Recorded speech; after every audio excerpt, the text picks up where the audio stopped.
요한일서 2장 27절 말씀.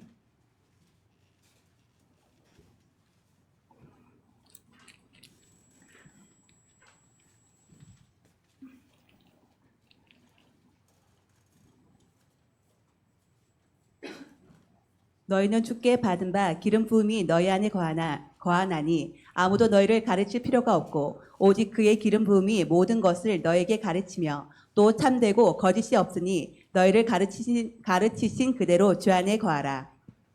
아멘. 제가 한번 읽어볼게. 너희는 주께 받은 바 기름 부음이 너희 안에 거하나니 아무도 너희를 가르칠 필요가 없고 오직 그의 기름 부음이 모든 것을 너희에게 가르치며 또 참되고 거짓이 없으니 너희를 가르치신 그대로 주 안에 거하라. 아멘. 2011년도 주님의 방문을 받은 후에 처음 알게 된 것이 성령의 기름 부음이었어요. 그 당시에 도대체 성령의 기름 부음이라고 하는 게 무엇일까? 굉장히 많은 의문이 있었어요. 왜냐하면 처음 들어봤기 때문에 주님의 방문을 통해서 성령의 기름 부으심이 있다라고 하는 얘기를 처음 들었기 때문에 도대체 기름 부음이 뭘까? 그리고 또 한 가지는 왜 기름 부으시는 걸까? 왜 기름 붓지? 그리고 그 다음에는 그렇다면 어떻게 하면 성령의 기름 부음을 받을 수 있을까 하는 그런 몇 가지의 의문점이 있었어요. 그리고 여러 시간 동안, 몇 년 동안 그 부분에 대해서 성령의 기름 부으심을 구하고 찾고 두드리고 그랬어요. 물론 지금도 그래요. 저는 날마다 성령의 순간마다 기름 부음을 구합니다. 성령의 기름 부음을 받기를 원하고요. 그리고 그런 성령의 기름 부음을 나누어 주기를 원합니다. 아마 여러분들 가운데서도 성령의 기름 부으심을 경험한 사람들은, 아니 성령의 기름 부음을 받고 살아가는 분들은 그걸 느낄 거예요. 성령의 기름 부음은 참으로 신비로워요. 또 하나는 성령의 기름 부음은 엄청난 능력입니다. 그래서 앞으로 시간이 있을 때마다 기름 부음의 어떤 성령의 기름 부음의 비밀, 성령의 기름 부음의 능력, 한번 이런 부분을 우리가 한번 나누어 보기를 원해요. 제가 어제 순천에서 토라 포션, 히브리 알파벳 영적 비밀, 어떤 그런 기름 부음을 위해서 가장 중요하고 가장 기초가 되는 그 히브리 알파벳 강의를 했어요. 오전 10시 반에 시작해서 제가 저녁 마치니까 9시 40분 됐더라고요. 중간에 점심과 저녁 시간, 식사하는 시간, 중간에 어떤 브레이크 타임 이런 것을 빼면 제가 무려 서서 9시간을 강의했어요. 아마 성령의 기름 부음이 아니면 불가능했을 거예요. 제가 종종 어떤 나가서 강의할 때 또 때는 집회할 때마다 그런 걸 느껴요. 성령이 기름 부어주지 않으면 할 수가 없어요.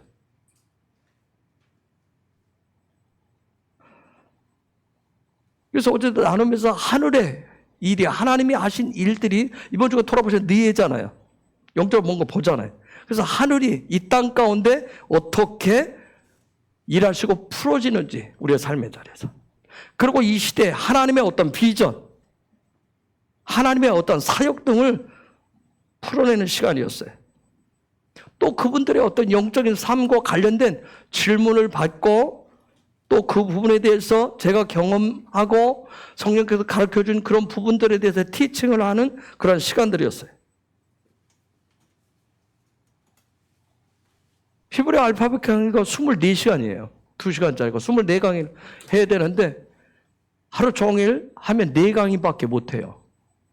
그래서 최소 6주를 해야 되는데 매주 화요일부터, 이제 어제부터 시작해서 매주 화요일마다 그래서 9월 마지막 주까지 끝내야 되는데, 그래서 어제 분량은 최소한 4강의를 하고 와야 되는데 준비를 하고 왔는데, 그래서 어제 히브리 알파벳 알레, 베이트, 킴멜까지는 해줘요. 킴멜까지는 해야 이게 맞아가는데 어제 간신히 알렙을 끝냈어요. 간신히 아침부터 시작해서 알렙을 끝냈어요. 처음에는 제가 첫 시간을 하면서 왜 히브리어 알파벳 강의를 하러 왔는데 왜 갑자기 영적인 부분들을 풀어내게 하시지? 제가 하면서 자꾸 제 안에 궁금증이 있었어요. 근데 오늘 아침에 제가 어제 강의했던 그 교회 목사님하고 아침에 통화할 일이 있었어요. 통화하는 중에 그 이유를 알았어요. 그 지역은 영적인 어떤 그러한 어두움의 공격들이 굉장히 심한 곳이었어요. 수많은 어두움의 어떤 그런 장난과 공격이 매 순간 그 교회와 예배와 어떤 성도들을 공격한다는 거였어요. 제가 거의 10시경에 이제 마치고 나와서 막 밤에는 좀 굉장히 빠르게 왔어요. 집에 도착을 했는데 제가 내려가지고 뒤에 있는 가방을 탁 하려고 보니까 유리에 비가 온 것처럼 쫙 뭐 있는 거예요. 그래서 비가 왔나 봤더니 아니에요. 누군가가 차키로 유리를 깨려고 몇 번 가격을 해서 유리가 이렇게 금이 가 있는 거예요. 그래서 제가 그 얘기를 그 목사님, 순천에 있는 목사님한테 했더니 목사님도 사단의 공격을 받으셨네요 그러더라고요. 제가 엄한 데다가 남의 자리에다가 주차한 것도 아니고 몇 번을 살피고 주변을 살피고 아무 연고가 없는 그런 부분에 제가 안전하다고 여기는 곳에 주차를 했는데 누군가가 유리를 막 깨려고 차키로 막 몇 번 두드렸는데 그 금이 쫙 다 들어갔더라고요. 요즘 제 차가 순환을 굉장히 많이 나갑니다. 여러분, 차라고 하는 것은 사역을 상징해요. 영적인 부분을 해석할 때 상징하는데 다행히 뒷문에 그 삼각형 같은 작은 유리창이었어요. 그리고 완전히 박살나지는 않았어요. 완전히 박살났다면 아마 제가 출발하기 전에 알았겠죠. 도착해서야 알았으니까. 다행히 어떤 그 부분을 완전 박살내고 차 문을 열고 뭐 뒤지려고 한 것도 아닌 것 같고 제가 볼 때는 뭔가 그냥 의도성을 가지고 뭔가 좋지 않은 의도를 가지고 막 했었던 것 같아요. 그 목사님의 말씀대로 제가 공격을 받았다면 공격을 받았다고 여긴다면 아마 사단은 완전히 깨고 차가 이제 제가 없으니까 무방비 상태가 되도록 했을 텐데 몇 번을 가격을 했는데도 금만 갔어요. 이렇게 금이 쫙쫙 갔어요. 이번 주가 우리가 돌아보시면 아까 본 대로 르예예요. 르예. 하나님의 일하심을 구체적으로 보라는 어떤 그런 가르침의 주관이잖아요. 제가 외배에 가서 토라 포션에 대해서 성령의 기름 부으심에 대해서 주님과의 친밀감, 어떤 히브리어가 가지고 있는 영적인 비밀, 그분의 임재, 그분의 영광 이런 부분을 나눌 때, 그 부분을 나누고 있을 때, 어제도 그 부분을 깊이 나누고 있을 때 사단은 공격을 했지만 작은 생채기를 낼 뿐이었던 거예요. 물론 돈은 들어가겠죠. 유리를 교체해야 되니까. 이처럼 사단은 우리를 계속해서 이번 주간에도 우리가 영적인 눈을 열어서 우리의 삶 가운데서 내가 하늘을 보기를 소망하고 모든 시선을 주님께 집중하겠다고 지금 고백을 했지만 우리의 시선을 빼앗아가는 일들을 계속할 거예요. 땅을 보도록 내 발등에 떨어진 풀을 보게 할 거예요. 사단은 수단 방법을 다 동원해서 공격을 해요. 그래서 성령의 어떤 기름 부으심으로 덮고 주님의 임재 안에서 주님의 영광에 동행을 놓치시면 안 돼요. 끊임없이 하셔야 돼요. 우리는 마지막 때 살고 있잖아요. 그렇기 때문에 수많은 하늘의 비밀들이 계속 벗겨지고 있어요.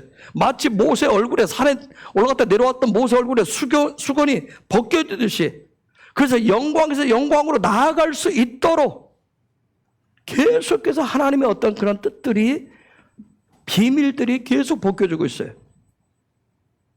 그래서 그 가운데서 성령의 기름 부심, 성령의 기름 부심의 어떤 비밀들을 여러분이 알고 그것을 내 것으로 취하셔야 돼요.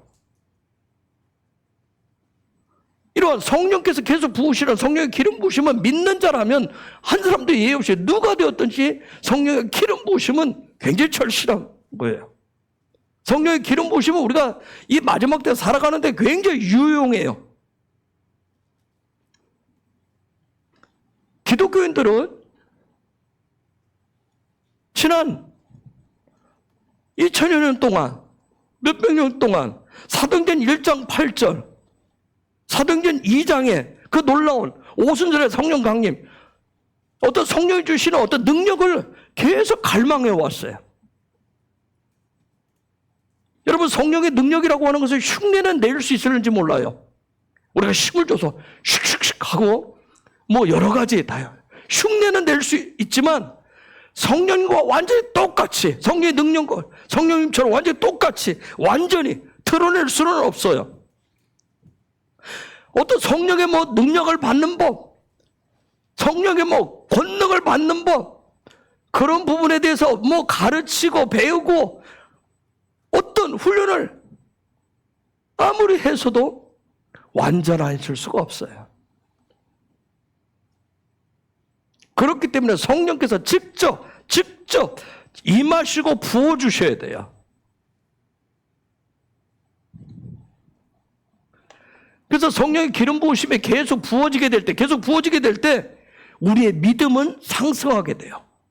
하늘에 대한 소망도 커져요. 성령의 기름 부으심이 뚝 떨어지면 우리가 조금 전에 고백했지만 나의 소망 되신 그 주님을 밤이나 낮이나 찬양하겠다고 그런 고백했지만 언제 그것은 온데간데 없이 계속 네 입술에서는 뭐예요? 두려움과 한숨과 그런 일이 나와요. 내 눈은, 내 시선은 하늘을 향하기보다는 당장 땅을 향해서 눈앞에 펼쳐진 그 문제에 집중을 하게 돼요. 그래서 성령의 기름 부으심이 계속 날마다 신선한 그 기름 부으심이 임해야 돼요. 그래야 믿음이 상승할 수가 있어요. 그래야 내가 가지고 있는 하늘에 대한, 주님에 대한, 우리 아버지에 대한 그런 소망이 견고해질 수 있어요. 그분이 주시는 사랑이 내 안에 풍성해질 수 있어요. 이런 놀라운 성령의 기름 부으심. 성령의 기름 부음은 그 어떤 다른 종교도 흉내낼 수 없어요. 이 성령의 말씀에 우리 기독교 안에 우리에게 약속하신 성령의 기름 부으심은 다른 어떤 종교와 비교할 수 없을 거예요. 아주 놀라운 거예요. 그래서 예수님으로 말미암아, 예수님 영접하고 구원받은, 예수로 말미암아 구원받은 하나님의 백성이라면 성령의 기름 부으심을 통해서 매일매일 살아가셔야 돼요. 매일매일 구하셔야 돼요. 혹시 있더라도 또다시 생각나게 하시면 그건 성령께서 구하라고 하시는 거니까 그 속은 구하시는 거예요. 성령의 신선한 새기름을 부어달라고. 아까 말씀드렸듯이 저는 2011년도 이전에는 성령의 기름 부으심이 있다는 걸 전혀 들어본 적도 없었어요. 놀랍죠? 못 들어본 것도 놀라운 거예요. 한 번도 들어본 적이 없었어요. 전혀 몰랐어요. 그냥 신학과 제가 속한 교단의 교리, 또 성경 공부, 설교, 목회, 목양을 열심히 하고 잘하면 성도들의 믿음이 자라나고 또 그것이 은혜의 삶인 줄 알았어요. 그런데 이제는 그 이후에는 이제는 그런 어떤 인간적인 시스템보다 성령의 기름 부음이 그 어떤 것보다 꼭 필요하다라고 하는 것을 깨달았어요.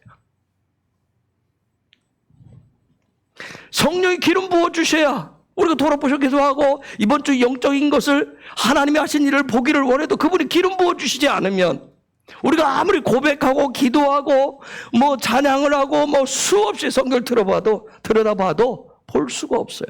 시설이 하늘을 향할 수가 없어요. 성령의 기름이 부어져야 우리의 삶 속에 하나님의 능력이 나타나는 거예요.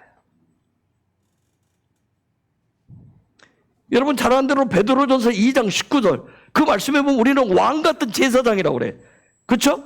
우리는 왕 같은 제사장으로 부름을 받았어요. 즉 그 얘기는 뭐예요? 부름 받았다라고 하는 거예요. 그렇게 살아야 된다는 거예요. 왕 같은 제사장으로 살아야 된다는 거예요. 여러분, 우리는 공부했잖아요. 제사장적 삶이 무언가, 코헨적 삶이 무엇인가? 그 삶의 최종적인 목적은 뭐예요? 하나님을 가까이 하는 거예요. 그렇죠?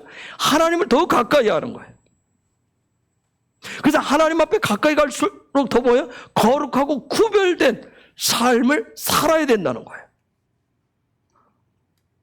그래서 하나님을 가까이 하고 거룩하고 구별되다라고 하는 게 뭐예요? 계속 하나님께서, 야훼께서 말씀하신 대로, 우리 아버지가 말씀하신 대로 가장 중요한 예배자의 삶을 사는 거야. 그런데 그런 제사장적 삶을 살기 위해서는 반드시 성령의 기름 부음을 받으셔야 돼요. 그리할 때 성령의 기름 부으심을 받을 때 그 제사장은 성소 안으로 들어갈 수 있어요. 즉 임재 안으로 들어가 살 수가 있어요. 그 안에 들어가서 떡상, 만나가 되는 그 말씀을 먹을 수 있어요. 촛대의 불을 통해서 성령의 불과 함께, 성령님과 함께, 성령의 빛과 함께 연합하고 이끄심을 받을 수 있어요. 그럴 때 분향단의 그런 삶을 살아갈 수 있어요. 즉 하나님 기뻐 받으신 예배의 삶을, 기도의 삶을 살아갈 수가 있는 거예요.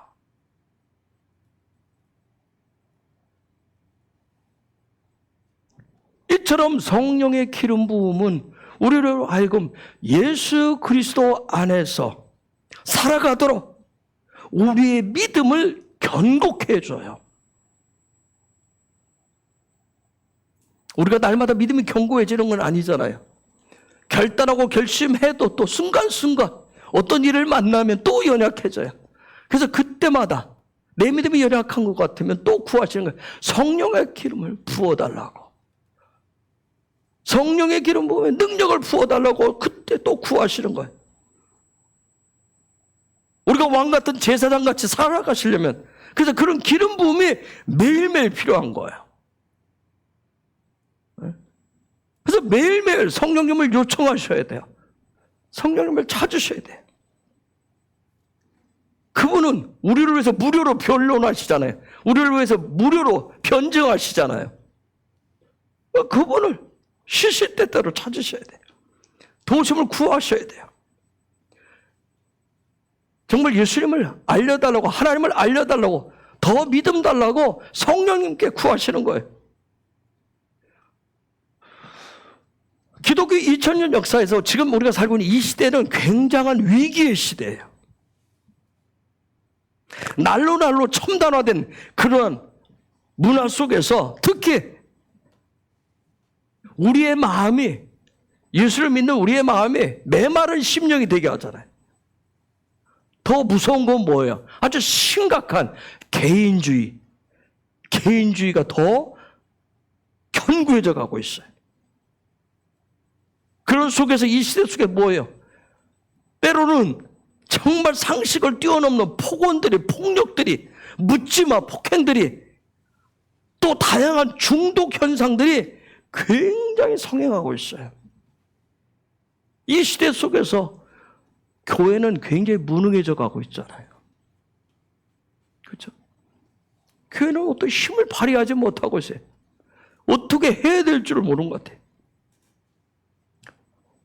여러분, MZ세대, 우리 자녀 세대, 우리 다음 세대를 우리가 기도하잖아요. 그들을 미전도 종족이라고 그래요. MZ세대. 너무 달라요, 우리하고. 아마 제가 그런 생각해요. 우리 부모 세대는 또 우리를 이해할 수 없었다고 했을 거예요. 그런데 그때 어떤 부모 세대와 우리 세대의 격차하고 지금 우리와 우리의 자녀 세대와 격차는 말로도 할 수 없어요. MZ 세대 속에서도 또 서로 이해가 안 된대요. 도저히 대화가 통하지 않는데. 문화가 다르잖아요. 그렇죠? 언어가 달라요. 사고 방식 자체가 달라요.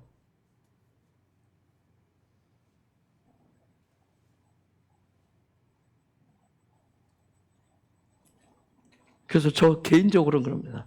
우리 정말 우리 그 초중고생 보면서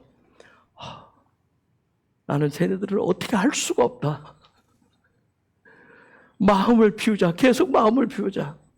어떻게 해볼 방법이 없어요. 하나님의 특별한 은혜가 아니면, 가르쳐 주시지 않으면 정말 어려워요.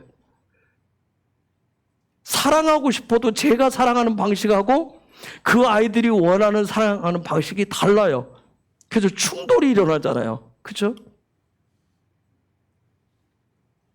저는 사랑하는 말을 해도 그 아이들한테는 그게 상처가 될 수 있어요. 사랑하는 어떤 행동을 하면 그 아이들한테는 크나큰 신뢰가 될 수가 있어요. 그렇죠? MZ세대. 이런 시대 속에서 교회는 정말 속수무책이에요. 그러다 보니까 교회가 어떻게 해요? 교단이라고 하는, 교파라고 하는 그 높은 담을 쌓아요. 높은 담을 쌓아서 거기에 교인들을 가둬놔요. 못 나가게. 견고한 바벨탑, 그 성을 쌓는 거예요. 그걸 눌러요. 그 결과는 뭐예요? 성령의 능력이 없어요. 성령의 충만함도 없어요. 그냥 메마른 감성으로, 메마른 영성으로 세상 속에서 그냥 갇혀가지고 세상에 나가면 무기력한 그런 신자들이 되어버렸어요. 그러나 하나님은 전능하십니다. 우리 아버지이신 여호와는 전능하신 거예요. 어떤 이 시대의 신학도, 어떤 이 시대의 탁월한 목회 계획도, 이 시대의 남다른 목사들도 허둥대지만 우리 아버지 하나님은 전지전능하십니다. 하나님은 미전도 종족인 그 아이들도 능력이 없는 교회와 성도들을 다시금 성령의 기름을 부어서 다시금 일으키실 거예요. 소생시키실 것입니다. 이 너무나 악해서, 너무나 개인주의가 심해서 상식을 뛰어넘는 폭언과 폭행들이 많아서 방법이 없어서 하나님이 그냥 싹 쓸어버리자, 다 치워버리자, 면하고 새로 만들자, 그런 것이 아니라 하나님은 그 가운데서도 구원하실 거예요. 하나님의 방법을 몰라서, 어떻게 해야 될지 몰라서 손들었다, 그런 하나님이라면 전능하신 분이 아니죠. 그렇죠? 그렇기 때문에 교회는 성령의 능력으로 이전에 경험치 않은 큰 능력들을 경험하게 될 것입니다. 믿음으로 기대하시기 바랍니다. 우리는 무지하고 무능하지만, 방법을 찾지 못하고 허둥거리지만, 그러나 반드시 하나님은 마지막 때이기 때문에 주님이 다시 오실 때를 준비함을 위해서 다시금 그 교회들을, 저와 여러분들을, 이 시대의 기독교인들을, 무능하고 무지한 우리 모든 자들을 다시금 새롭게 하시고 일으켜 주실 거예요. 그분이 그분의 방법으로 바벨탑을 허실 거예요. 그분이 그분의 방법으로 견고한, 우리가 쳐놓은, 높이 쌓아놓은 여리고성을 무너뜨릴 것입니다. 오직 성령의 기름 부음의 능력으로. 우리는 지난 코로나19를 통해서 또 경험을 했잖아요. 그렇죠? 코로나19, 그 2년 동안 그 코로나 앞에서 기독교는, 교회는, 성도인 우리는 굉장히 무능했어요. 그렇죠? 전전긍긍했어요. 아주 무기력하게 반응했어요. 그 이후에 그런 코로나19 속에서 믿음으로 어떻게 해야 될지, 하나님의 어떤 그런 능력을 어떻게 해야 될지를 모르다 보니까 그때 터져나온 게 종교 이데올로기예요. 목소리만 높이기 시작했어요. 하나님의 뜻하심, 이 속에서 하나님의 뜻하심이 무엇인가, 하나님의 선하심, 그 말씀하심에 대해서 귀를 기울이기보다는 또 다른 이데올로기와 연합해서 또 패거리를 이루기 시작했어요.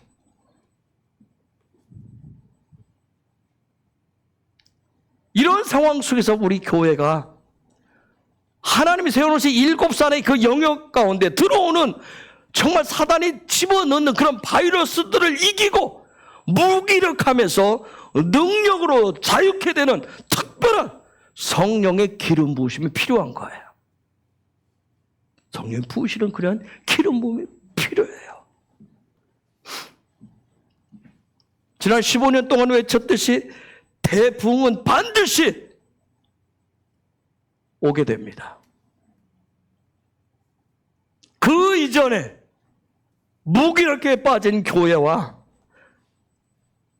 저와 여러분 같은 성도들에게 하나님은 다시금 제사장과 같이 하나님을 더 가까이 할 수 있도록 구별될 수 있도록 성령의 기름을 부으시고 불을 붙여 주실 거예요. 그래서 그 성령의 불이 올 때 그 불이 타오를 수 있도록 구별된 기름, 성령의 기름이 필요하기 때문에 먼저 성령의 기름을 부어 주실 겁니다. 그래서 성령의 불을 원하세요? 그러면 성령의 기름 부으심을 구하시기 바랍니다. 힘들고 어렵지만 우리가 잘 아는 대로 마태복음 25장의 열 처녀 비유에서 나타나듯이 그들도 신랑이 오는 것을 기다리지만 지쳤어요. 마치 우리가 다시 오실 예수와를, 신랑 되신 예수와를 기다림에 지치듯이 그들도 지쳐서 모두가 다 잠들었어요. 그렇죠? 이제나 저제나 하다가 다 잠이 들었지만, 근데 놀라운 게 하나 있어요. 거기에 모두가 잠들었어요. 지쳐가지고 잠들었어요. 그런데 놀라운 것은 신랑이 온다라고 하는 그 외침에 그들은 다 놀래서 그 열처녀가 다 깨어납니다. 무엇을 우리에게 얘기하고 있어요? 여러분이, 저와 여러분들이 영적인 무기력감에 빠지고 때로는 믿음이 저 밑바닥을 기는 것 같지만 정말 대부흥이 온다라고 하는 그 소식, 주님이 다시 오신다라고 하는 그 소식을 들을 수 있도록 귀는 열어놓으시라는 거예요. 때로는 무기력감에 빠져서, 때로는 지쳐서 정말 낙오자처럼, 배단명처럼 때로는 너무 힘들어서 잠들 수 있어요. 졸 수 있어요. 그런데 귀는 열어놓으시라고요. 신랑이 온다는 소리에 그들이 그 어떤 것에도 반응하지 않던 그들이 화들짝 놀라서 깹니다. 우리는 지금 대바림 신명기 안에 들어와 있잖아요. 신명기. 그래서 매일매일 기쁘게 살기 위해서, 천국의 삶을 살기 위해서 어떻게 천국의 삶을 매일매일 펼쳐가는지를 우리가 보고 있어요. 그런데 거기에서 가장 핵심 포인트가 뭔지 아세요? 매일매일 천국의 삶을 살아가는데, 매일매일 기쁘게 살아가는데 아주 중요한 핵심 포인트가 있어요. 1장에서부터 지금 벌써 오늘 몇 장까지 왔나요? 13장, 4장까지 왔죠. 그렇죠? 여기까지 왔어요. 왔는데 핵심 포인트가 뭐예요? 가장 중요한 건 쉐마입니다. 쉐마예요, 쉐마. 어? 여러분, 신명기에 보면 15려로 쉐마, 듣고, 들으라, 듣고 행하면, 거기에 보면 앞에 쉐마에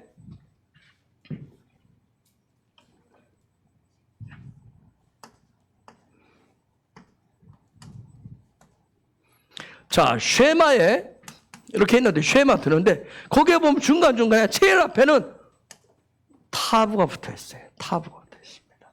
그 다음에 이쪽에는 바부, 때로는 눈까지 붙어 있습니다. 그냥 원형을 쉐마로 쓰지 않고. 그런데 모든 신명기에 나오는 들으라, 이 부분 얘기할 때 앞에 이 타부는 고정돼 붙어 있어요. 그런데 요 뒤에 바보와 눈 중에서 때로는 눈이 안 붙어 있을 때도 있어요. 티시메오가 될 수도 있고, 눈이 붙어서 티시메온이 될 수도 있어요. 즉 무슨 얘기냐면, 신명기에서는 천국의 삶을 살기를 원하느냐, 천국의 삶을 살려면 매일매일 천국이 주는, 하나님이 주시는 기쁨의 삶을 살아가려면 반드시 앞에 타부가 붙어 있어야 돼요. 요 탑은 떼놓으면 안 돼요. 내가 소망하고 내가 바라보는 그 목적지가 흔들리면 안 돼요. 분명한 목적지, 목표가 있어야 돼요. 내가 천국이라고 하는 부분을, 주님이 계신 그곳을, 그런 삶을 매일매일 살고자 하는 그것을 잃어버리시면 안 돼요. 강력한 이 타부가 앞에 있어야 돼요.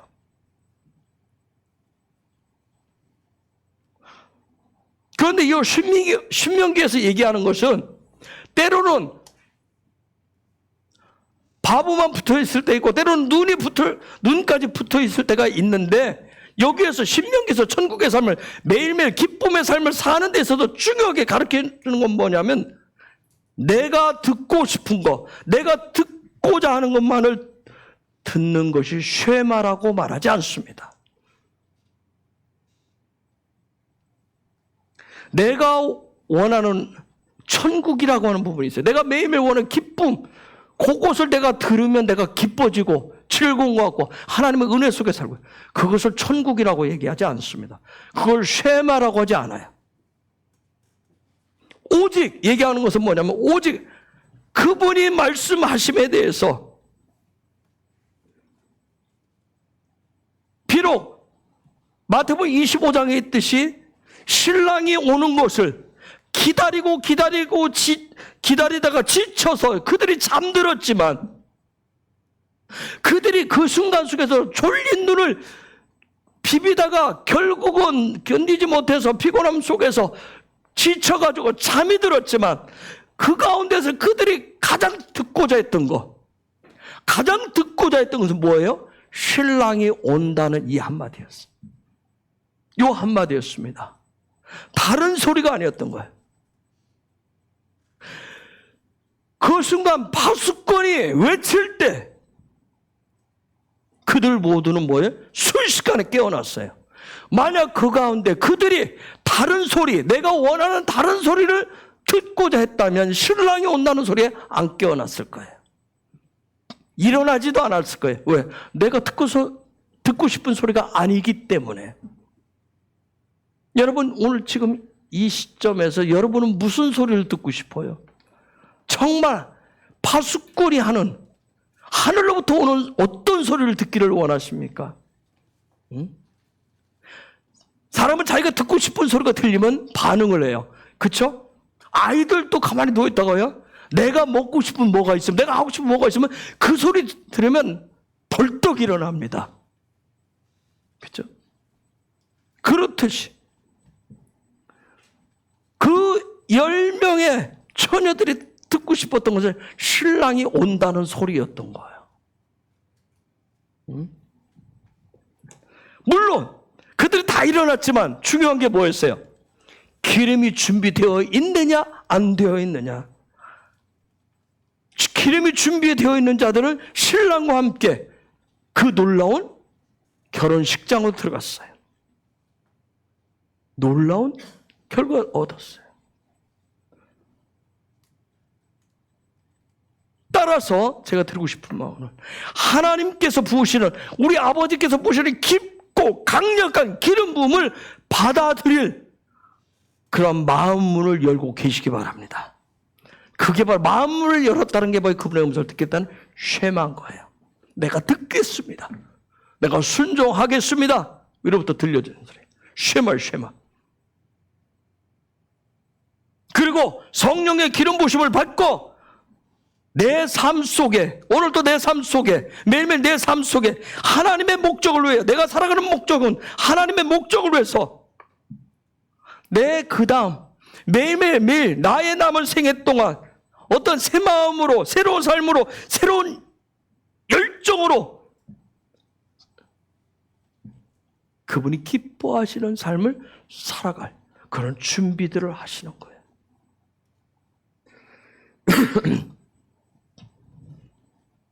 제가 주변에서 제가 이제 나이가 60대가 되다 보니까 주변에 어떤 만나면, 목사님들이 됐던 누구 다른 분들 제 비슷한 또래들 만나면 한결같은 소리 하는 소리 있어요. 무슨 소리 하겠어요? 목회자들도 만나면 무슨 소리 하겠어요? 와, 하나님이 일하실 새로운 시대, 새로운 일, 정말 놀라운 그 일을 기대하기보다 뭘 기대해요? 응? 노후를 어떻게 보낼 것인가? 노후를 어떻게 준비할 것인가? 이거 온통 이 얘기밖에 없어요. 기독교인들도 온통 그 얘기밖에 없어요. 노후를 어떻게 할 거야? 내 노후는 어떻게 할 거야? 이제 직장은 그만두면 나는 그 연금으로 살아갈 수 있을까? 나는 어떻게 살아야 될까?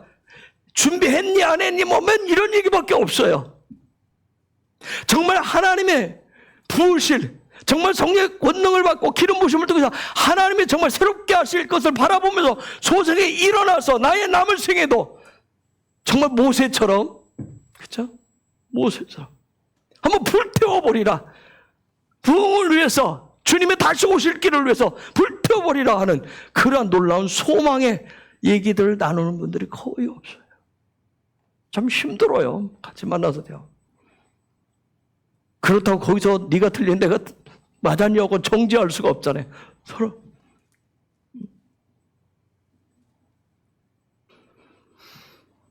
여러분, 우리가 예수님을 영접하고 구원받았어요. 예수님을 영접하고 구원받았다 해서 고난이 없어요? 고난이 없는 게 아니에요. 마치 이스라엘 백성들처럼 출애굽을 했어요. 그렇죠? 정말 앞날에 그런 놀라운 것들을 꿈꾸면서 드디어 우리가 애굽에서 나온다. 막 놀라운 파라다이스의 그런 삶을 막 꿈을 꿨을 거예요. 그렇게 출애굽을 했지만 그들 앞에 펼쳐진 건 뭐예요? 한 번도 경험해보지 않은, 한 번도 들어보지 않은, 그렇죠? 한 번도 경험해보지도 들어보지도 않은 뭐가 기다리고 있었어요? 광야가 기다리고 있었습니다. 광야가 기다리고 있었어요. 여러분, 그 광야는 한 번도 들어보지 않았고 한 번도 보지 않았기 때문에, 살아보지 않았기 때문에 익숙치 않았어요. 특히 여러분, 우리가 알다시피 뭐예요? 그 광야길을 가는데 하나님이 어떻게 했어요? 하나님은 그 어떤 것도 정말 우리가 말하는 대로 눈꽃만큼도, 그렇죠? 그 눈꽃만큼도 애굽에서 있었던 어떤 노하우, 애굽의 그 어떤 시스템, 애굽의 어떤 것도 그 광야 생활 가운데 적용하는 것을 허용치 않았어요. 조금이라도 애굽의 시스템 중에서 좋은 거, 세상 가운데 좋은 거, 정말 좀 더 그래도 좋아 보이는 거, 그걸 가져다 우리의 삶에 적용하면 얼마나 좋아요. 그렇죠? 광야에 적용하면 이들은 너무 잘할 거예요. 그렇죠? 430년 동안 애굽에서 살았으니까 집 짓는 거 얼마나 잘했겠어요? 농사 짓는 거 얼마나 잘했겠어요? 광야를 개간해가지고 정말 광야에 놀라운 것을 정말 식물을 심어서 또 막 짐승을 키워서 놀라운 열매를 거두고 풍성한 것들을 거두고 풍성한 고기를 먹고 힘을 내어서 하나님 앞에 예배하면서 막 빵빵을 풀면서 얼마나 잘 갈 수 있어요? 그렇죠? 근데 하나님은 아무것도 허용을 안 합니다. 그렇죠? 여러분, 그들은 상위 1%가 아니었어요. 종처럼 살았다는 얘기는 뭐예요? 가장 밑바닥의 삶을 살았어요. 밑바닥으로 살았기 때문에 너무 잘했을 거예요. 그들 나름대로 어떤 부분을 하면 정말 그런 그에 맞는 걸맞는 사업이면 사업 어떤 부분을 너무 잘할 수가 있었을 거예요. 애굽에서 다 했기 때문에. 왜요? 애굽인들은 상위 1%니까 가만히 말만 해도 종들이, 노예들이 다 하잖아요. 돈 벌어오죠, 뭐 해오죠, 뭐 다 하는데 이들은 다 이게 몸에 익숙하잖아요.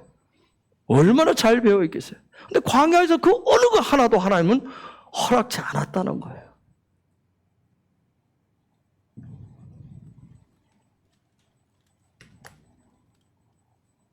그렇기 때문에 광야 여정은 뭐예요?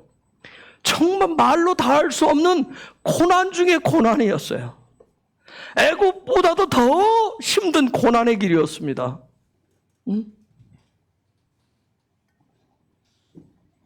이처럼 저와 여러분이 예수님을 통해서 구원받았지만, 예수 믿고 구원받았지만 우리의 삶의 자리도 정신적으로, 육체적으로, 정서적으로 고난과 고통이 있는 거예요.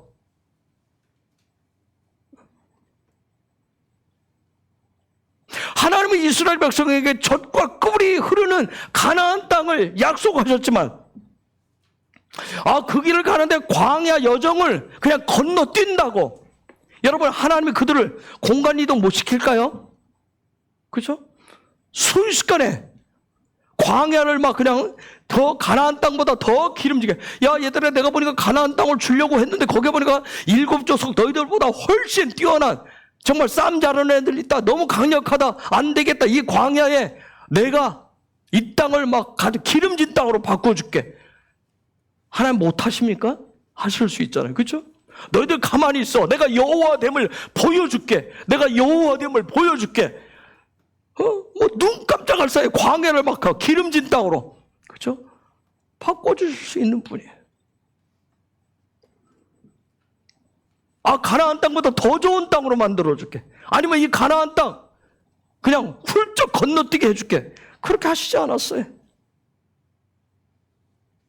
야, 얘들아, 애굽에서 그동안 수고했다. 애굽에서 너희들이 가지고 있는 모든 그 삶의 방식들 그거 그대로. 왜냐면 애굽은 그 당시 이집트는 세계 최고의 나라였기 때문에 가장 부유한 나라예요. 그러면 그 방식을 그대로 옮겨다 놔서 유지하라고. 그걸 잘 기억하고 그걸 잘 발달시켜서 가나안 땅에 가면 더 놀랍게 더 최고의 나라를 세우라고. 그래서 그걸 잊지 말라고, 더 개발시키라고 그렇게 하시지 않았어요. 이처럼 저와 여러분에게도 영원함을, 영생을, 천국을 약속하셨지만 이 땅의 삶이 저 세상 사람들보다 훨씬 예수 믿으면 훨씬 부유케 되고 부자가 되고 말하는 대로, 아니 가만히 생각만 하고 있어도 하나님이 막 우리의 삶의 자리를 다 펼쳐놔서 세상에 깜짝 놀래는, 우와, 예수 믿으면 저렇게 바뀌는구나, 저런 삶을 주는구나, 저게 예수 믿는 곳이구나 하면서 어마어마한 것들을 풀어주신다고 약속하지 않았어요. 예수 믿으면 삶이 어렵고 힘들지 않을 것이라고 약속하지 않았어요.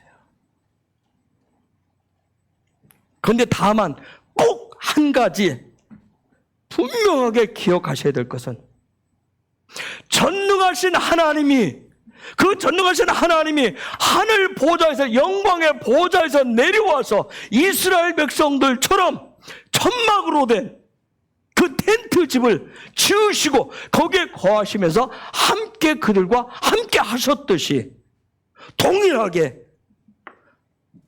저와 여러분을 홀로 내버려 두시지 않는다는 거예요. 임마누엘로 동행하십니다. 떠나지도. 이스라엘 백성들의 삶을 보십시오. 조금 원망했다고 해서 어마어마하게 하나님의 대들었다 해서 하나님이 금방 떠났다가 구름기둥 걷었다가 불기둥 걷었다가 이놈들 뜨거운 데서 한번 겪어봐라. 불덩어리가 얼마나 뜨거운지 그걸 경험해봐라. 그러시지 않았어요. 저와 여러분을 향해서도 마찬가지예요. 조금 뭐 했다고 하나님은 막 떠나갔다가 이랬다가 저랬다가 버리시지 않으십니다. 이스라엘 백성들이 광야에서 수없이 원망 불평했지만 구름기둥 불기둥은 40년 내내 24시간 함께 하셨어요. 이것이 성경에 기록되어 있는 것은, 그들의 역사는 오늘 이 시대 우리가 살아가는데 우리에게 확실한 보증수표인 거예요.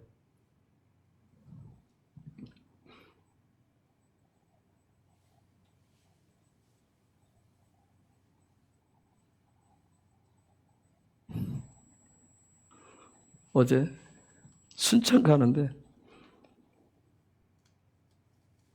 경주에 김 집사님하고 통화를 했어요. 제가 그랬어요. 김 집사님 왜 약속을 안 지켜요? 그때 곧바로 정말 답변 말 안 하는 입에 어떤 기름이 부어졌는지 하여튼 말은 청산유래. 목사님 모르셨습니까? 김 집사는 부도수표 김 집사입니다. 내가 약속 안 지킵니까? 그러니까 저는 부도수표 김 집사입니다. 그걸 모르셨습니까, 목사님? 그러더라고요. 여러분, 우리는 부도수표를 남발할 수도 있어요. 그렇죠? 그런데 하나님은 부도수표가 아니라 확실한 보증수표예요, 보증수표.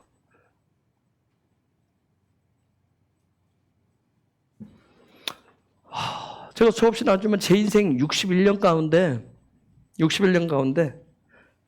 철부지였었던 10대 생각을 해보면 10대 때 철부지라고 해서 어렵지 않은 게 아니에요. 그때는 그때대로 힘들었던 거예요. 20대는 마찬가지, 20대에 맞게, 30대는 30대에 맞게, 40대는 40대에 맞게, 50대는 50대. 지금까지 살았지만 그 어느 한때도 심지어 제가 주님의 방문을 받고 그런 일을 경험을 해도 어느 한때도 우와 1년 365일 하루 24시간이 막 탄탄대로인 것은 아니에요.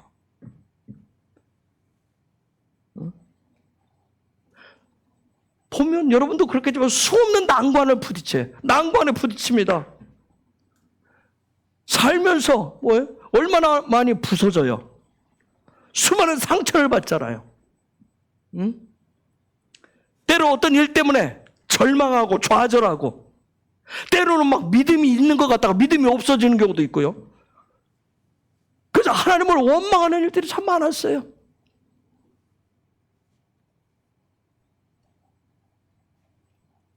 때로는 그래서 삶을 다 포기하고 싶을 때도 있었어요.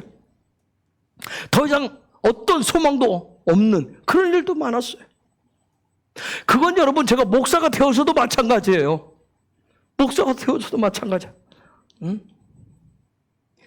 근데 그런 순간 저 자신도 힘들었지만 저희 가족도 힘들었다는 거예요. 아마 여러분들도 그럴 거예요. 그렇죠? 그래서 지나온 시절을 되돌아보면 무엇을 그런 시간들을 쭉 지나보면 10대 때, 20대 때, 30대, 40대 그때 이랬으면 그때 돌이켜보면 놀라운 것은 뭐냐면 그 당시에는 너무 힘들어서 어디에도 길이 없고 방법이 없는 것 같은데 시간은 여기까지 와 있잖아요. 제가 여기까지 와 있어요. 그래서 돌이켜보면 하나님은 시시때때로 우리를 새롭게 하시기 위해서 때로는 산꼭대기에 아주 좋은 곳으로, 좋은 은혜의 자리로 올리기도 하시지만 때로는 어떻게 알 수 없는 깊고 깊은 침체의 자리인, 어두운 자리인 골짜기 아래로 내려보내기도 하셨다는 거예요. 높은 산꼭대기에 올라갔을 때는 뭐예요? 야호 하고 막 외치잖아요. 그렇죠? 할렐루야 하고 하나님의 경고에 찬양하고 하면서 신난다고 외쳐대지만 또 뭐예요? 깊은 골짜기에 내려왔을 때는 어때요? 길이 없어 보여요. 앞이 안 보입니다. 막막해 보이는 거예요. 때로는 더 이상 어떻게 해야 될지 모를 때도 많았어요. 이러한 삶의 여정은 제가 지금까지 돌이키면서 수없이 많았더라고요. 수없이 많았어요. 반복되는 듯이 마치 이스라엘 백성이 광야 갔다가 옆으로 갔다 뒤로 갔다 또 비슷한 길을 계속 하듯이 수없이 반복되었더라고요. 그런 여정 속에서 주님이 더 새롭게 하시고 더 믿음을 더 일으켜 주시고 더 살아가도록 하시기 위해서 주님은 찾아오셨고 방문하셨고 성령의 기름 부으심을 가르쳐 주셨고 부어주신 거예요. 한 번도 상상해 보지 못했던, 알지 못하는 그런 주님의 임재, 주님의 영광을 풀어주셨어요. 그러한 놀라운 영적인 삶을 이번 주간 르에를 매일 그 과정 속에서 높이 올라가든 골짜기에 떨어지든 그런 놀라운 일들을, 하나님의 어떤 일하심들을 이런 경험케 하셨고, 그런 것들을 밖에 나가서 나누고 전할 때 놀라운 것은 뭐예요? 듣는 이들이 힘을 얻더라는 거예요. 하나님의 은혜로 나는 맨날 산꼭대기로 꼭대기로 꼭대기로 내려오지 않고 계속 올라갑니다. 구름 밟고 삽니다. 맨날 구름 위에 삽니다. 아무 은혜도 안 돼요. 그렇죠? 그렇게 올라갔다가도 어느 순간에는 깊은 나락으로 저 밑바닥으로 떨어져서 정말 너무 힘들어할 때도 많아요. 그런 얘기들 나누면 힘을 얻어요. 그들도 용기를 얻습니다. 여러분도 같이 보았지만 지난 9년 동안 박 목사의 항암 투병은 말로 다 할 수가 없었어요. 다 표현을 안 합니다. 순간순간 죽음의 위기도 있었어요. 그 본인 얘기하잖아요. 제가 아침에 일어나서 싹 문을 연고서 뭐예요? 진짜 아침에 안녕하기 위해서. 그래서 그걸 알리니까 제가 문을 열고 딱 쳐다보면 벌써 본인이 딱 눈 뜨고 씩 웃어요. 그러면서 딱 이래. 그리고 지금 여기까지 왔는데 이제 또 재발해서 항암하는데 지금 상황은 제 심정은 이렇습니다. 낭떠러지에서 아마 본인도 그러고 낭떠러지에서 겨우 낭떠러지 그 절벽에 걸리는 그 소나무 그 나무 하나를 붙들고 바둥거리는 것 같아요. 수많은 산꼭대기와 같이 수많은 골짜기를 오르고 내려오고 성령의 기름 부으심과 임재와 영광의 그런 은혜가 없었다면 아마 지난 9년의 항암의 여정은 아마 쉽게 이기지 못했을 거예요. 박 목사도 인생 벌써 끝났을 거예요. 저도 제 인생이 어떻게 펼쳐질지 몰랐을 거예요. 물론 지금도 마찬가지예요. 지금은 마치 살 얼음판을 걷는 것 같은 그런 기분이에요. 그래서 저는 매일 주님의 선하심, 오늘 또 주님이 하실 일도 주님이 선하심을 나타내 주옵소서, 성령의 기름을 부어 주옵소서, 우리에게 주신 새로운 시즌인 낙하사역을 하나님 앞에 올려드려요. 그리고 그 낙하사역이 실제가 될 수 있도록 하나님의 은혜를 구합니다. 순간순간.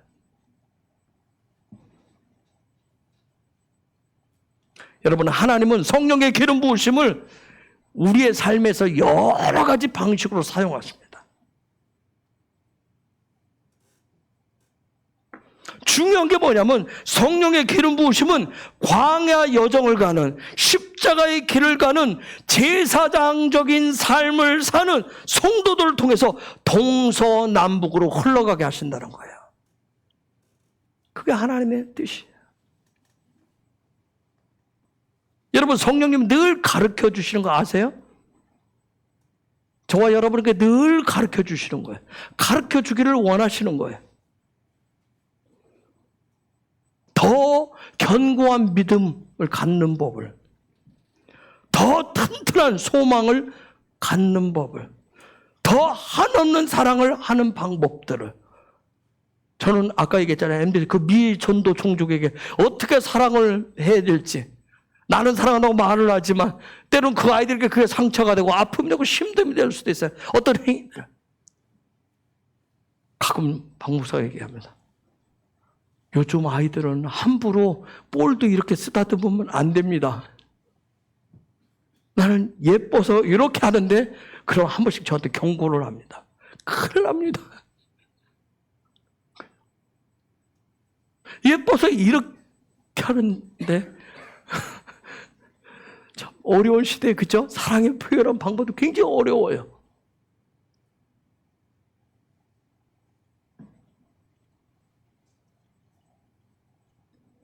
여러분, 성령님은 계속해서 성령의 기름 부음을 그 임재 안에 살아갈 수 있도록, 그 임재가 무언지를 날마다 영광 가운데 살아갈 수 있도록 영광을 날마다 가르쳐 주시는 분이에요.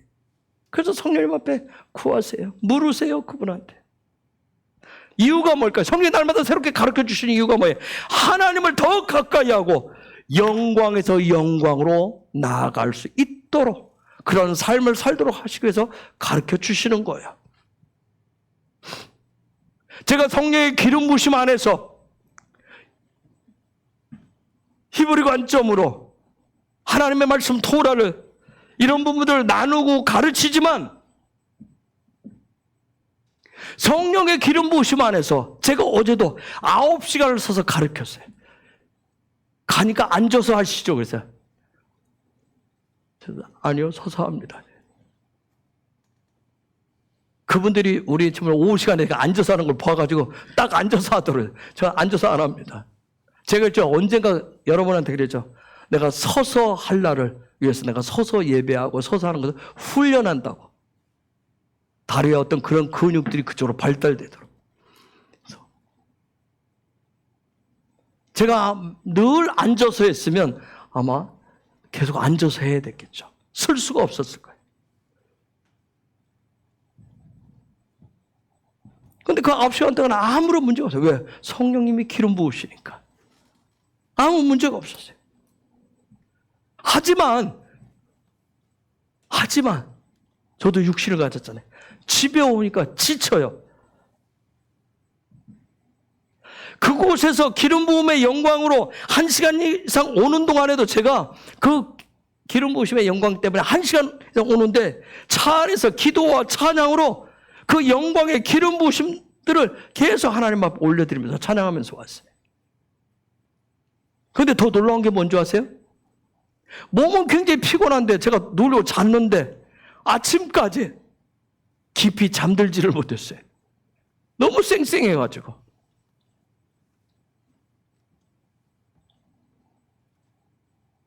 근데 오후 되니까 피곤하더라고요.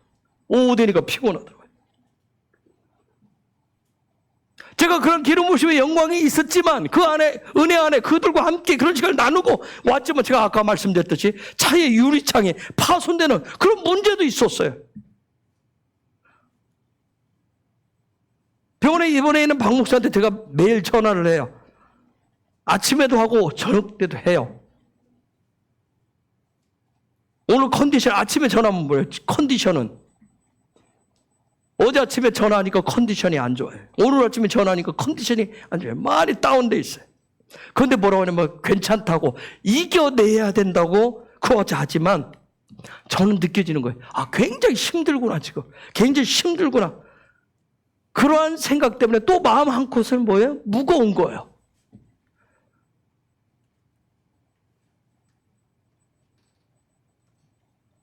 여러분, 사역을 할 때는 기름 부음이 넘치는데 왜 집에서는 사역할 때는 기름 부음이 넘치는데 왜 집에서는 내 일반적인 삶 속에서는 왜 힘들까요? 여러분 잘 생각하셔야 돼요. 사역과 집과 삶은 좀 달라요. 다른데 우리가 해야 될 건 뭐냐면 그런 다름 속에서 그 부분이 하나가 될 수 있도록 하나가 되도록 사역 속에서 사역할 때 거기 가서 티칭하고 그 안에서 막 임재 영광을 풀어낼 때 티칭 속에 막 하나님의 놀라운 역사들 막 일어날 때 그런 기름 부으심들이 집에서도 평상시의 삶 속에서도 그것이 하나가 되어서 사역 속에 나타났었던 그 임재의 영광의 기름 부음이 집에서든 삶 속에서든 교회에서든 우리의 예배 가운데 동일하게 흐르도록 그래서 저도 성령께 날마다 구합니다. 그때만 하나님 이 시간만 저들에게 하나님의 영광을 나타내 보여주옵소서가 아니라 매일의 삶 속에서 그냥 그것이 일상이 되도록 구하는 거예요. 성령님의 어떤 가르침을 구하는 거예요. 창세기 2장 10절에 보니까 강이 에덴에서 흘러나와 동산을 적시고 거기서부터 갈라져 내 근원이 되었으니 그 다음 15절에 보니까 여호와 하나님이 그 사람을 이끌어 에덴 동산에 두어 그것을 경작하며 지키게 하시고 하나님은 저와 여러분의 삶이 이렇게 되기를 원하는 거예요. 그 에덴 동산의 그 놀라운 생수의 강이 저와 여러분을 통해서 동서남북으로 흐르기를 원하시는 거예요. 에덴 동산이 계속 살아있는 그 기쁨의 동산이 될 수 있도록 지키기를 원하시는 거예요. 그래서 예수아가 요한복음 7장 38절에서 이렇게 말씀합니다. 나를 믿는 자는 성경의 이름과 같이 그 배에서 생수의 강이 흘러나오리라. 여러분, 성령의 기름 부으심은 무궁무진해요. 그래서 더 아셔야 됩니다. 더 알아야 돼요. 더 성령의 기름 부으심의 보화들을 캐내셔야 돼요. 그래서 어디서든 언제든 흘러넘치도록 내가 통로가 되어서 그것이 흘러가도록 하셔야 됩니다. 하나님은 한 번도 실수치 않으십니다. 우리가 산꼭대기에 있든 골짜기 깊숙이 내려가 있든 이 모든 여정을 통해서 그런 여정 가운데서 산꼭대기에 올라가서 야호 거기에 젖어가지고 아니면 깊은 골짜기 들어서 막 깊은 어둠 속에서 좌절하고 침체 가운데 그러한 일들을 통해서 시간을 허비하는 것을 원치 않으십니다. 시간을 낭비하는 걸 원치 않으시는 거예요. 하나님은 우리로 하여금 너 침체 가운데 빠져봐.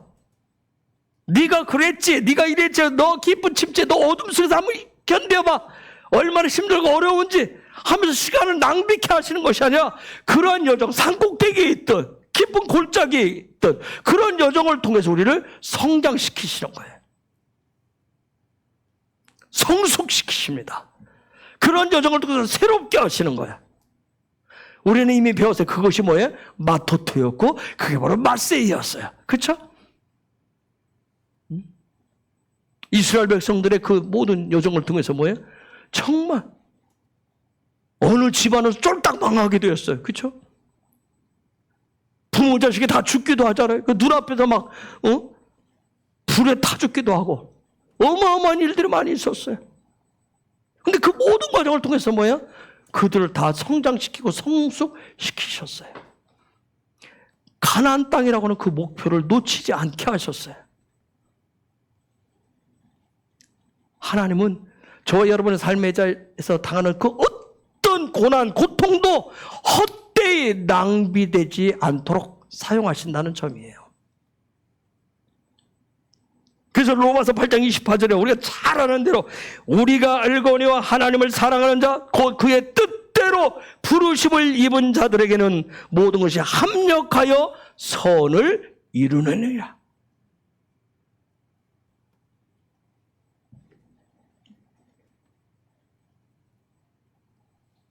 여러분, 하나님이 저와 여러분에게 성령의 권능을, 성령의 힘을, 성령님의 특별한 은혜를, 성령님의 어떠한 기름 부으심의 은혜들을 주셨을 때는 그것을 통해서, 그걸 통해서 나의 어떠함이 아니라, 나의 어떠함이라, 나의 어떠한 것을 이루고 성취하는 그것이 아니라 하나님의 의를 위해서, 하나님의 나라를 위해서 올바르게 믿음으로 사용하라고 주신 겁니다. 그것이 예언의 능이 되었던, 그것이 노라가 되었던, 그것이 어떤 은사가 되었던 어떤 부분이든지 주실 때는 그걸 통해서 하나님의 영광을 드러내라고 주시는 거예요. 저는 제가 항상 밖에 나가서 하는 것은 할 때마다 여러분 제가 밖에 나가면 그분들이 어디로 가든지 정신이 없어요. 전 점심 먹으면 곧바로 강단으로 갑니다. 어제 12시에 10시 반에 시작해서 12시 한 10분 정도 끝났어요. 점심 먹겠습니다. 점심 먹으면 곧바로 저는 강대에서 가요. 시작을 2시에 하기로 했는데 저 강 올라갔어요. 시작합시다. 시작합시다 하니까 잠깐만요. 여자분들은 또 이제 교회에서 밥을 냈으니까 설거지 잠깐 하고 올라. 잠깐 기다려주고 그럼 2시간에 일찍 시작을 합니다. 들어오면 무조건 시작을 해요. 다른 데 가서 제가 밖에 나가서 식사하지 않는 이상은 그 안에서 식사하면 밥 먹는 시간 금방 먹잖아요. 그래서 먹고 곧바로 또 앞으로 갑니다. 시작합시다. 갈 길이 멉니다. 막 하면.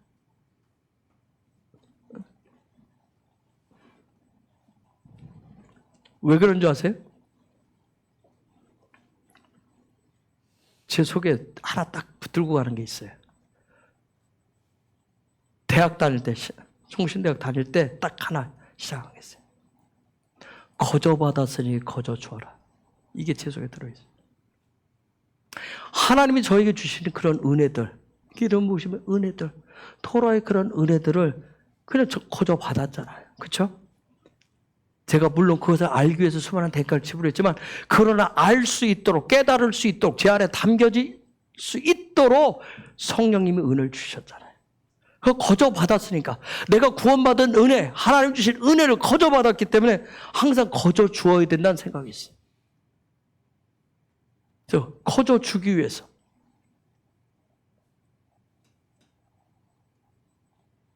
신대원 다니는데 지금은 별로 안 좋아하는 교수님인데 그 교수님은 그런 얘기 하더라고요. 교수님들이 외국에 유학 갔다가 처음 들으시면 학생들한테 인기가 좋았어요. 인기가 좋은 이유는 뭐예요? 새로운 지식을 막 얘기를 하니까 우와 학생들 좋아하고요. 또 교단에서 교회에서 초청해서 어떤 이런 강사 나가는 불러준단 말이에요. 너무나 인기가 많았어요. 그분이 그런 얘기를 하더라고요. 처음에 어디서 처음 불렀냐면 이화여대 기독교 서클에서 불렀대요. 가서 이제 처음에 강의를 갔더니 한 50여 명이 앉아 있어서 다 강의를 했대요. 그랬더니 뭐라냐면 다음 주도 또 초청. 그래서 너무 신나가지고 뭐라 했냐면 다음 주에 강의 시작 전에 제가 피자를 다 쏘겠습니다. 그래서 학교 앞에 어느 피자집으로 다 모이라고 그랬대요. 그랬더니 그 소문 나가지고 50명이 올 줄 알고 생각을 하고 대충 이 정도 되면 되겠다 그랬는데 왔는데 200명이 왔더래요. 말을 했으니까 어떻게 해? 그걸 쐈어요. 그래서 이제 강의하고 나중에 강의비입니다 하고 이렇게 내밀었는데 돈 3만 원 주더래요. 헐. 그런데 그 다음부터 이제 여기저기 가서 강의하다 보니까 뭘 줘요? 강사를 주잖아요. 이제 그때부터 여기서 자기 머릿속에 돌아가기 시작하더래요. 이건 얼마짜리, 이건 얼마짜리, 이건 얼마짜리. 자꾸 이게 오더라고요. 그래서 저희들한테 한 소리가 있어요. 여러분이 나중에 나가면 처음에는 막 순수하고 순전함으로 막 하는 시간이 지나면 이게 계산이 막 돌아간다는 거예요. 때로는 그래요. 우리가 뭔가가 필요해요. 그렇죠? 어느 부분 필요해요. 그래서 제가 그때부터 지금까지 어디를 가든지 꼭 갈 때마다 되새김질을 해요. 거저 받았으니 거저 주라. 거저 받았으니 거저 주라. 하나님 주신 그 은혜들을 그래서 될 수 있는 대로 많이 주기를 원해. 그들이 요구한 것보다 더 많이 주고 싶은 거예요. 그래서 제가 시간들 밥 먹으면 빨리 모이세요. 다 모이세요. 그냥 시작합니다. 막 합니다. 될 수 있으면 막 뭐 하지 않고. 앉아서 뭐 차 마시고 뭐 밥 먹고 나면 또 커피 한잔하고 막 시간을 가요. 그런 시간을 안 가지려고 빨리 밥 먹고 빨리 오세요. 다 앉으세요. 앉아서 시작합시다. 여러분.